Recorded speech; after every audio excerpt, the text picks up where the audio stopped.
Oceans are our lifeblood. Covering 71% of the planet, they produce more than half the oxygen in the atmosphere. But now, the oceans are becoming a danger to us. Sea levels worldwide have been rising as a result of climate change. A lot is at stake, especially for the Pacific nation of Tuvalu. If the ocean continues to rise, it's at risk of being completely submerged. Will Tuvalu be the first country to be wiped off the map by climate change?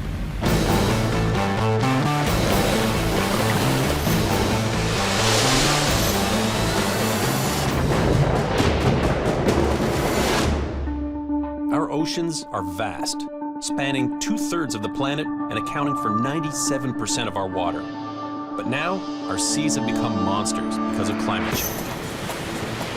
As a storm chaser and adventurer, I've spent years traveling all over the world documenting the most extreme forces of nature.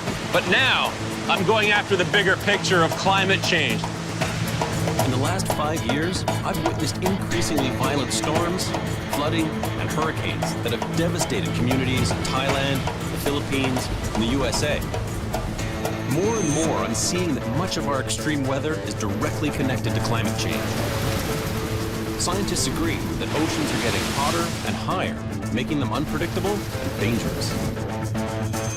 The last 12 months have brought some really bad news in terms of sea level rise. It's just rising fast. Now it's 3.2 millimetres a year.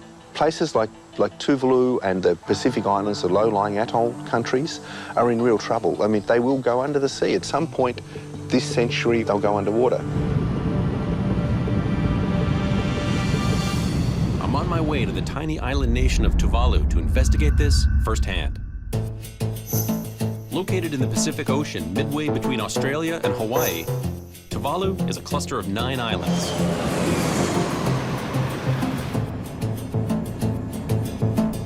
My arrival here in Tuvalu is ominous. There's torrential rain and the whole area is flooded.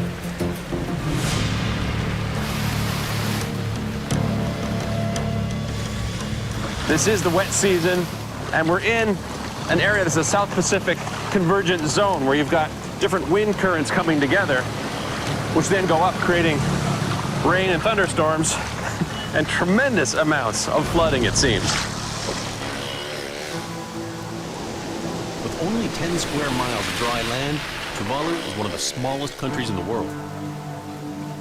An average elevation of 6 feet makes Tuvalu extremely vulnerable to storms and sea level rise. The rains are incredible. All over the island, people are struggling to keep their homes dry. Usually when this place floods out, it's from the sea, which is about 30 yards that way. Today, torrential thunderstorms, freshwater flooding. This island can't catch a break. I meet with local meteorologist Katea. So it's been a busy 24 hours for you. You've never seen this much rain in 24 hours. And we measure around 47 millimeter in one day. That sounds like something you'd get on a mountainside in a cyclone. That's history. And it's not linked to any tropical cyclone or what. I mean, it's just a rain band, a convection zone, really active right on top of Tuvalu. Just perfectly aligned right on top of the island for hours and hours and hours. Tuvalu experiences seasonally high tides that the locals call king tides. But in the last few years, these tides have been changing. We call it king tides. That's the normal high tide. The normal high tide, but it's higher than normal. If the king tide was yesterday, combined with the storm and the flooding, and maybe a little bit of surge from the storm, that would be catastrophic. Yes, of course. Because of our elevation really low, so low-lying places and coastal areas get inundated and eroded. It's not just you that's being affected, it's everyone else. It just so happens that your island is very low. Yes. So it's going to be seen here first. We are the front line. Tuvalu has few natural defenses against these high tides. One thing the locals have done is to try and help prevent the king tides by putting these barrels filled with concrete. Of course, not really working so well here. A few of them been knocked down during a storm. The concept seems sound, but the implementation, I don't know. The island can barely cope with tropical downpours, let alone more storms.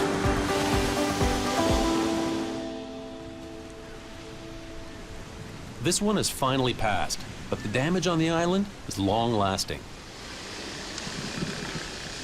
Yesterday there was some torrential rain like I haven't seen in a long, long time anywhere. And some of the houses here actually flooded out by that. It's not just seawater they have to worry about here, it's rainwater as well.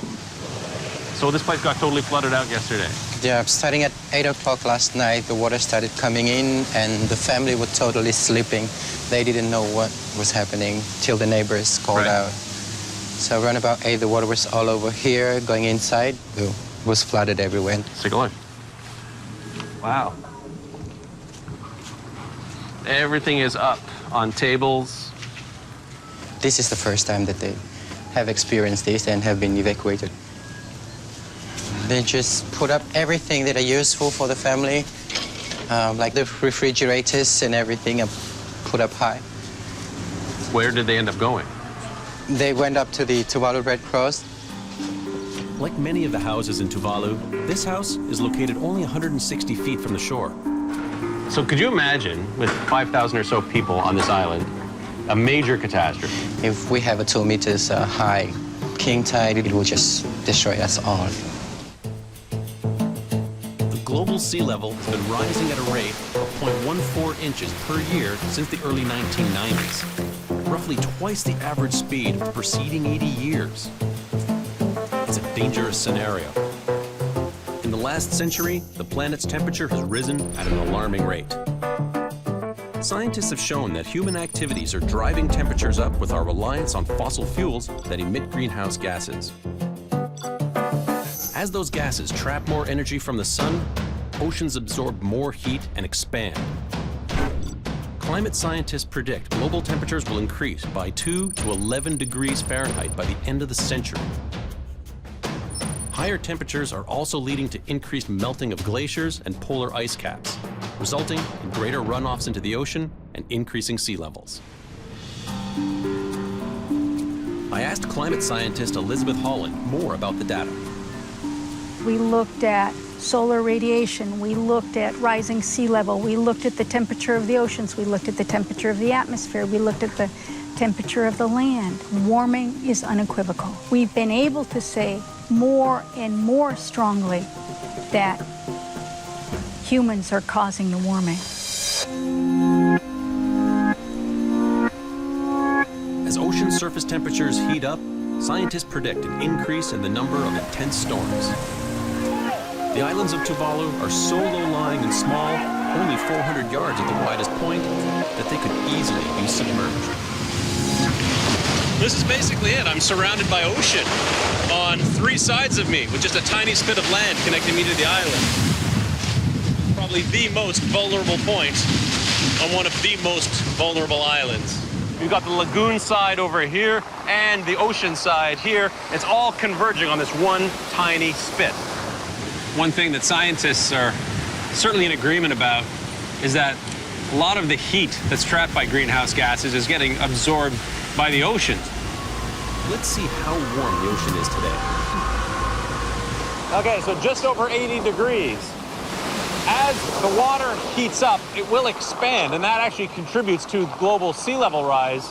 But that 80-degree point, that's sort of the threshold for tropical cyclone formation. You need water of at least that warm, and we've certainly got it here. Such a low-lying island is really at risk for not only sea level rise, but the torrential storm surge flooding that you can get during tropical cyclone season. I tell you, I wouldn't want to be standing right here during one. Increased sea temperatures can have devastating consequences across the globe. Rising oceans are one of the deadliest results of climate change. Warm water is the fuel for hurricanes, typhoons, tropical cyclones. And the warmer the seawater, the more we're going to see of these storms, and particularly the strength of these storms. A low-lying island like Tuvalu is particularly at risk. Today, we've got just a regular stormy day, and already this wind-driven surge is causing tremendous waves to crash much higher than the regular high tide.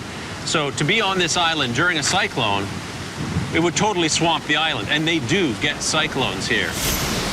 Across the globe, we're already witnessing increasingly violent storms. But what we can now say with absolute clarity is that climate change is a very strong influence on these extreme weather events, and in some cases, the strongest influence. It's not just low-lying islands that are vulnerable to hurricanes. New York City, which is only 33 feet above sea level, was brought to a standstill by Hurricane Sandy. I was in New York for Sandy, and even though I've been an active storm chaser for over 15 years, it is one of the most intense storms I've ever experienced. The storm surge during Sandy was 13 feet above normal. It was one of the most devastating and expensive natural disasters in U.S. history. 117 people were killed, and it cost the U.S. $65 billion. It created an unprecedented surge for that part of the world. 51 square miles of the city were flooded. That's 17% of the city landmass. More than 440,000 New Yorkers were living in the areas that Sandy flooded. I watched the storm come in from Rockaway Beach. I was able to go up onto the boardwalk, which was maybe 10 feet above the beach, and I knew that the place was going to be completely demolished. I could see the violent waves just churning away, and I knew that the winds were going to shift as the storm got further inland, and that's exactly what happened. We knew we had to get out of there, or else we wouldn't get out of there. I drove to higher ground, but all around me, whole neighborhoods in Queens and Brooklyn were underwater. Such a storm used to only happen about once every 100 years, but now we're seeing these devastating storms more and more often. Only 1 year later, on the other side of the world in the Philippines, Typhoon Haiyan hit, killing over 6,000 people. Typhoon Haiyan was probably the strongest storm to ever make landfall.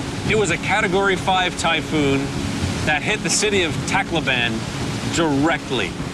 The storm surge with that was completely devastating. It came in like a tsunami.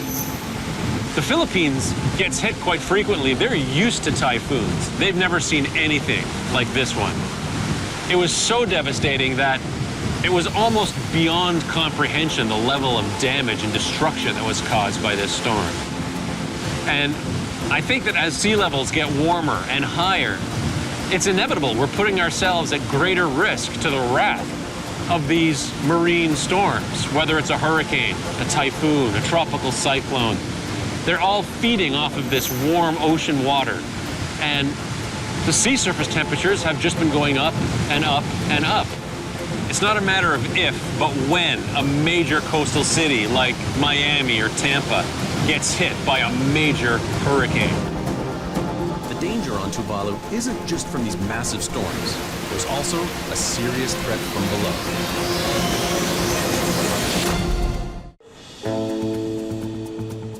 I've come to Tuvalu in the South Pacific to witness firsthand the effects of climate change. For a little bit of perspective, about 80% of the island is no more than 4 feet above sea level. The highest point being about 15 feet, and about 40% of the population lives within 100 yards of the ocean. If there's any place in the world that is at the mercy of the sea, it's this place right here. The rising seas are also forcing farmers to abandon their crops. Salt water from higher tides is soaking through the ground, contaminating the underground source of fresh water and destroying crops. Indigenous food, such as Pulaka and coconut, are being destroyed. Reverend Tafui Lusama is deeply concerned with the impact of rising sea levels.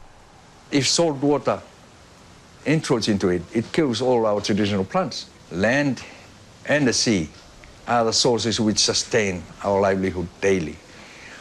You lose your land, you lose your life.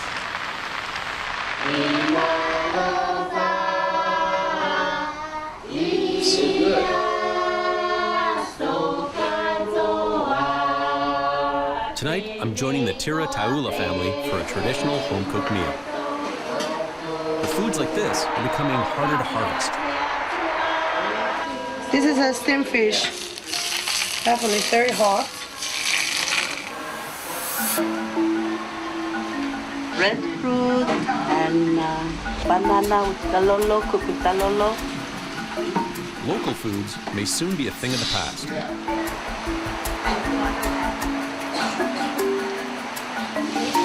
What a treat to enjoy some South Pacific hospitality. Going into someone's home, having a home-cooked meal. It's the best. Our people can no longer depend on our traditional way of life, so we are left with no option but to turn into a market-based lifestyle. With traditional crops being threatened by rising oceans, locals are relying on more processed foods.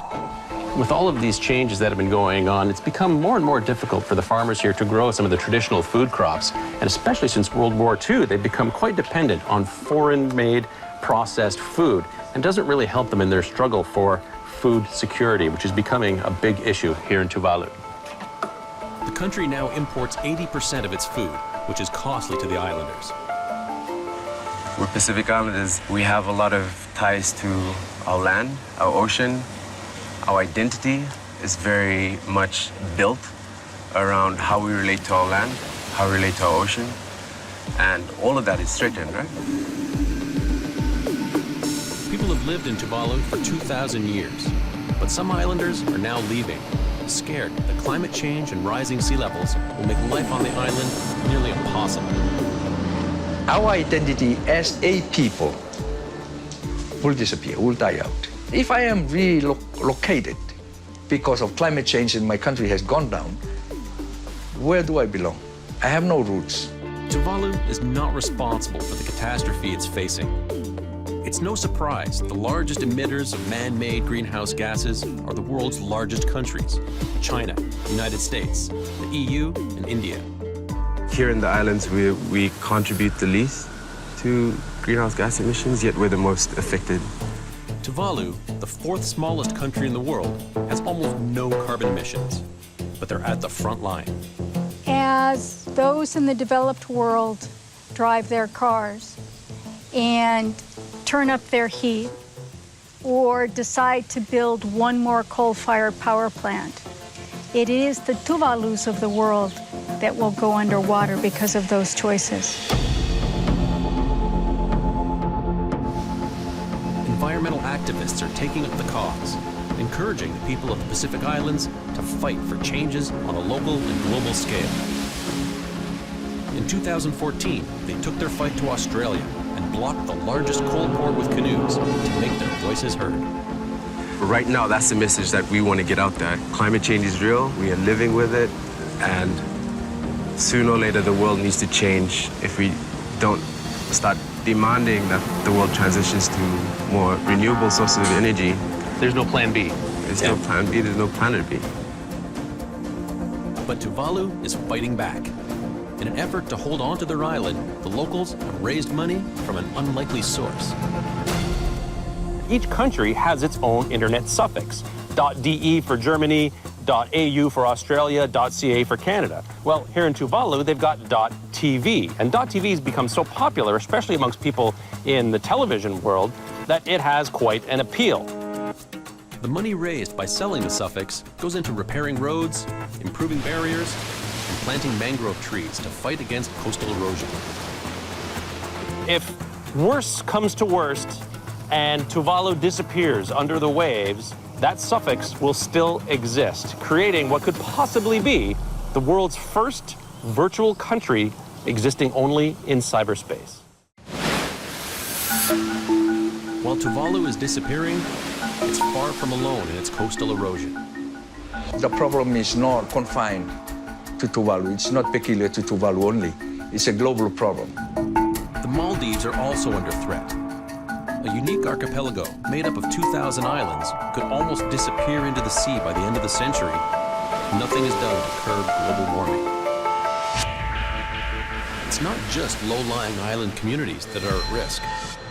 With predictions that sea levels could rise by up to 6 feet over the next century, South Florida will be badly affected. A 3-foot rise would take away a third of the land, and a 6-foot rise would submerge half the area. The condos that line Miami's waterfront would disappear. What do you think is the biggest misconception about climate change in general? The biggest misconception is that because it's a slow process, we can wait to take action. Because climate change is a very slow process, but we're at that tipping point. We need to take action today. The people of Tuvalu are desperate for the rest of the world to sit up and pay attention. What does the world need to know about Tuvalu? I think it's very important that that we are part of the world. And I think that as a Tuvaluan, despite how small we are, we need to speak out that we do exist and we are parts of who you are, whether you are in Canada or in America. We are all part, we are the people of this world, and we need to be together and work together. Just a month after I left Tuvalu, Cyclone Pam tore through the neighboring Pacific islands of Vanuatu, causing extensive damage. It also affected Tuvalu, forcing it to declare a state of emergency. This cyclone is a painful reminder that action must be taken. Global temperatures cannot be allowed to rise another 2 degrees. If countries around the world can find a way to reduce their greenhouse gas emissions, then Tuvalu and other countries in danger will have a fighting chance at survival.